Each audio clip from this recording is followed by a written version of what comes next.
Well, guys, I got this in an envelope from Bengt in Norway, and he sent a little note with it. I'm going to leave it off because there's some personal information. He says, the CoCraft is high security lock, and says it's a 9. Here we go. So it's a 9 on a scale of 1 to 10, assuming that that's the high security end. At least for a pin tumbler, CoCraft's a brand of Clas Ohlson stores, common in Norway and Sweden.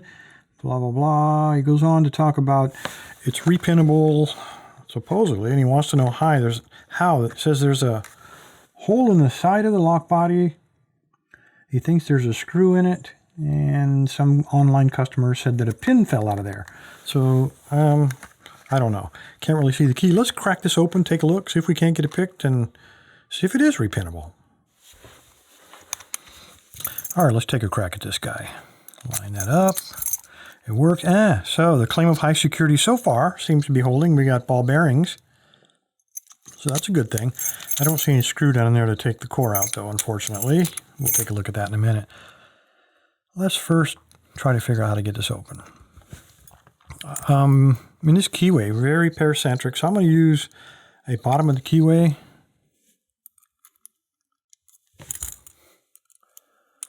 Probably this one gives me room to work from that ledge on the right without interfering with the tensioner. That ought to work. So let's try that. And I will try a 15,000. This is the Attila from Sparrows. In 15,000, you can tell by the blue handle. So all the way in. Light tension. Let's try to bully it. So moderate tension. See if we can find a binder. Nothing, nothing, nothing. There it is right there in the front. Pin 1. Maybe. Oh, here we go. A little click. Well, not a little. That was a big click. Little turn on the core. So we do have a fault set right off the bat. So pin 1 is probably a gatekeeper. It's probably a standard pin. Okay, I'm on pin 2. I am getting counter rotation. So because we have a fault set, we know we're on a security pin, probably a spool or a mushroom. And a counter rotation tells me this is the one that's stuck in the shear line, pin 2. So let's lighten up on our tension and see if we can force him through that gap.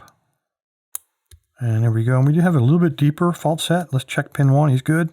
Pin 2 is good.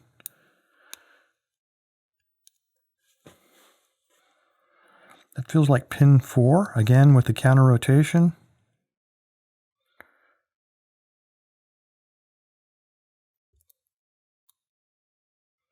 These pins feel undersized, so I'm having a little trouble getting the tip of the pick positioned correctly.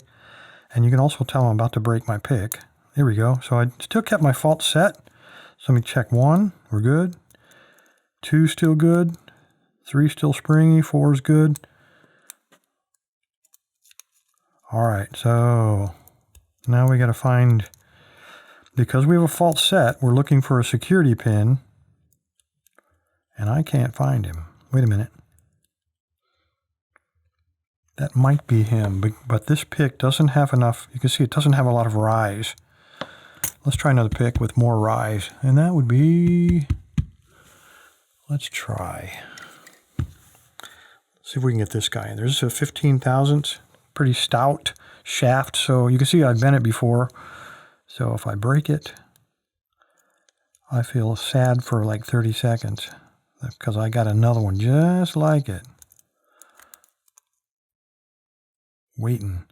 All right, I have counter rotation on the last pin. You can see that. Come on.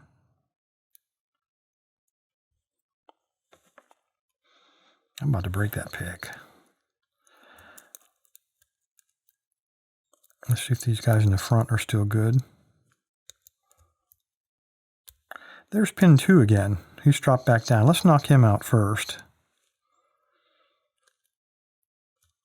That's my theory anyway. Come on. There we go. 3's back down. I don't know how all these guys fell.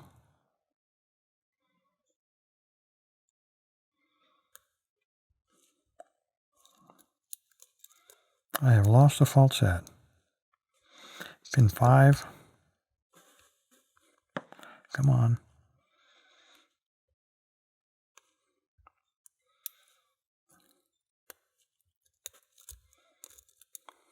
Okay, the fault set just popped back. Pin 3's down. Come on. You know, these pins are probably undersized, and maybe the head of this pick, maybe I'm grabbing 2 at a time. Let's try a real fine tip. This is the, let's see, what is this, the V0, maybe that's not even enough. Try one with a little more hook to him. This guy, this is the V31 from Multipick. Get all that stuff out of there. And he might be too much hook. All right, I'm definitely getting counter rotation on 3. And there we go, I got a deeper fault set. So I think that was it. These are probably undersized pins, and I was probably grabbing 2 at a time. Okay, that feels like pin 4, counter rotation. So we got another spool there. Be real careful and come on, get positioned right there. Come on.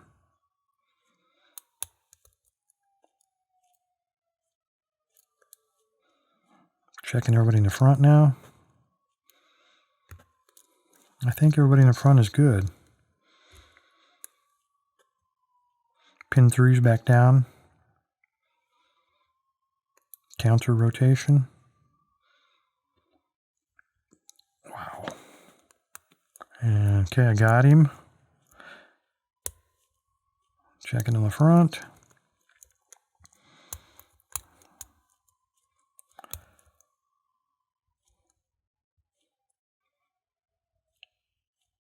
Okay, we have a fault set, but I have no idea which one it is now. There it is, pin 2 again.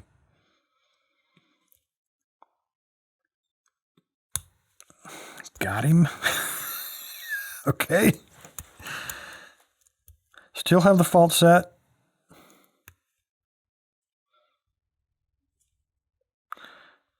Let's check pin 1.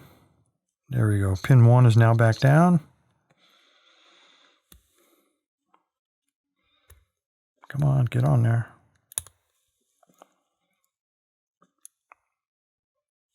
Counter rotation.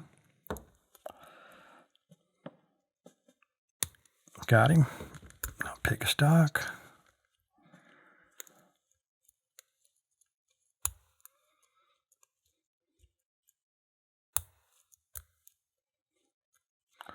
All right, we have a fault set, so there's still one spool in there somewhere. It looked like now it's pin 2.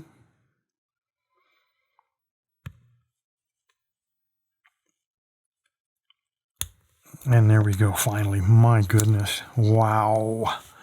All right, I've got to say it probably stands up to the rating of a 9. That took me, according to the camera, a little over 7 minutes total filming time to get this guy open. Yeah, not a bad little lock. I know what you want, Bengt. You want me to open it, but let's take a look at that real quick.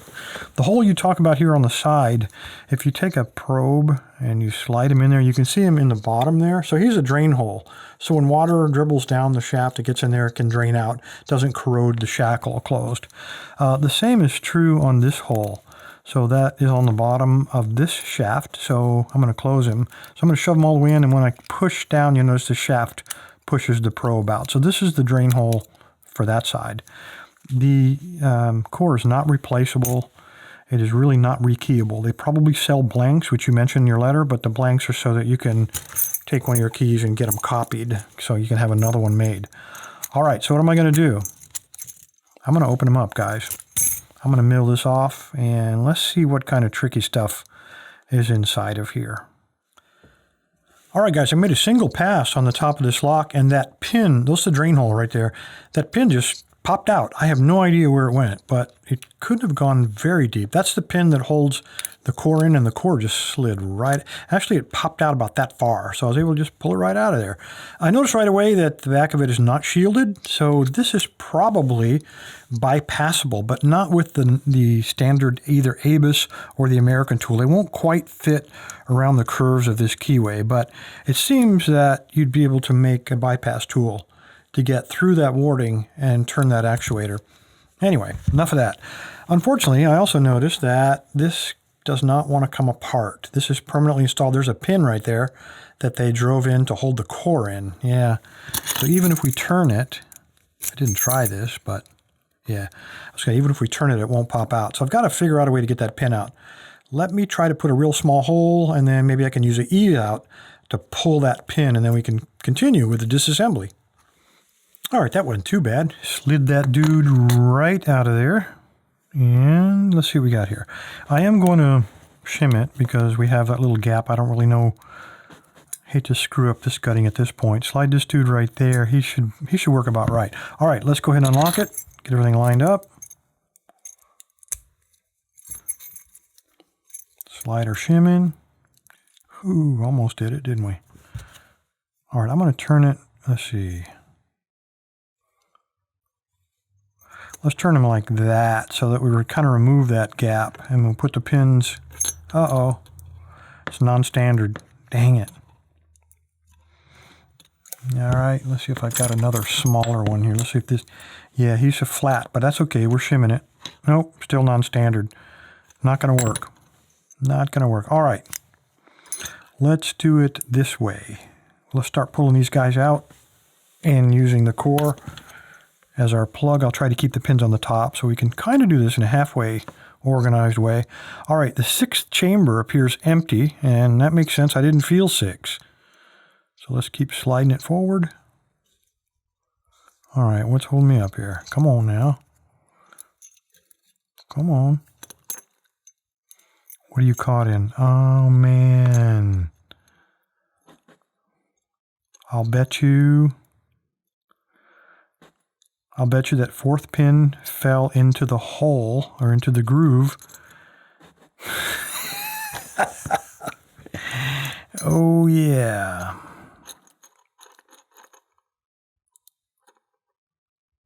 All right, what can we do? What can we do?